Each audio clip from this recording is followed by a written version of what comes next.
Et bonjour à toutes et à tous et bienvenue sur la chaîne Easy Prono pour parler aujourd'hui du premier grand choc de Ligue 1 lors de cette troisième journée.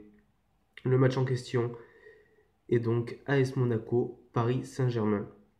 Nous sommes au lendemain du match retour contre Villarreal et il y aura bien cette année 3 clubs français en Ligue des Champions. On attendait cela depuis quelques années et voilà que l'ASM nous offre enfin un trio français dans l'élite européenne. Ayant fait face à une équipe de Villarreal bien diminuée malgré la présence de Bruno, Pato, Musacchio et tout ce qui suit, Monaco n'a pas tremblé en gagnant ces 2 matchs sur le score cumulé de 3-1. Espérons que Monaco nous fera de nouveau vibrer en refaisant une belle épopée comme en 2014-2015. Rappelez-vous, eux qui avaient éliminé Arsenal puis a été éliminé en quart de finale contre la Juventus de façon assez injuste.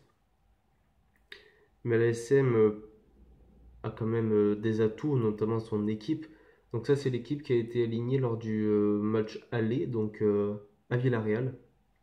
Donc en défense, Mendy, Jemerson, Glick, Radji à droite. En gardien, bien sûr, Subasic. Milieu de terrain, Bakayoko, Fabinho. Et un secteur offensif composé de Lemar, Silva, Dirard et Germain. Donc Germain qui risquera cette année d'être titulaire en intermittent, j'ai envie de dire avec Falcao.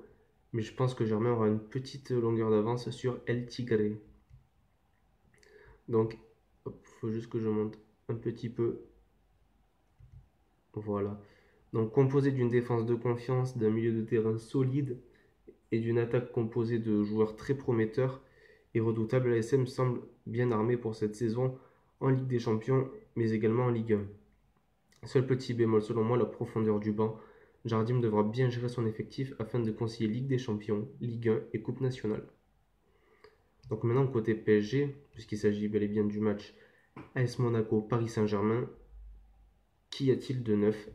Tout simplement, Marco Verratti devrait être enfin titulaire, lui qui revient d'une saison gâchée par les blessures.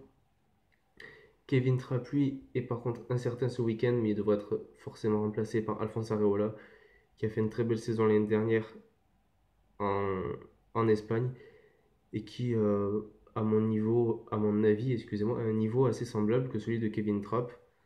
Voilà, les deux ont leur petit style de gardien, mais ce sont tous les deux de très bons gardiens.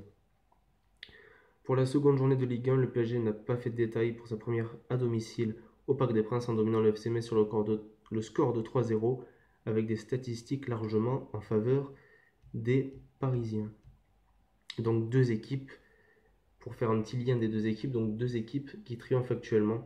Côté Paris Saint-Germain, 3 matchs officiels, 3 victoires pour 8 buts inscrits et 2 buts concédés.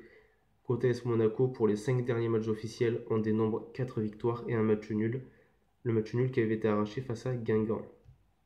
Donc les cotes du match, l'AS Monaco coté à 4,60, le match nul à 3,70 et le Paris Saint-Germain à 1,75.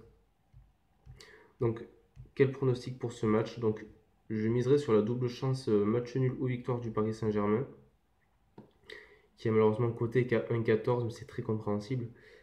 Mais pour pimenter un peu cette cote de 1,14, je me suis dit pourquoi pas tenter le match nul à la mi-temps qui est quant à lui coté à 2, qui est fortement envisageable.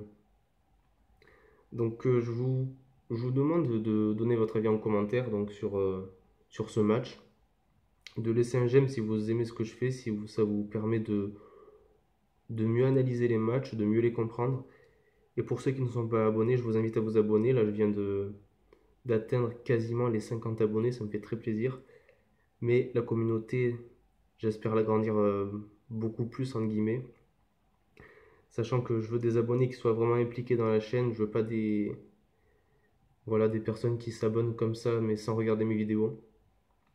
C'était Easy Prono, je vous souhaite une bonne journée, une bonne soirée, à la prochaine.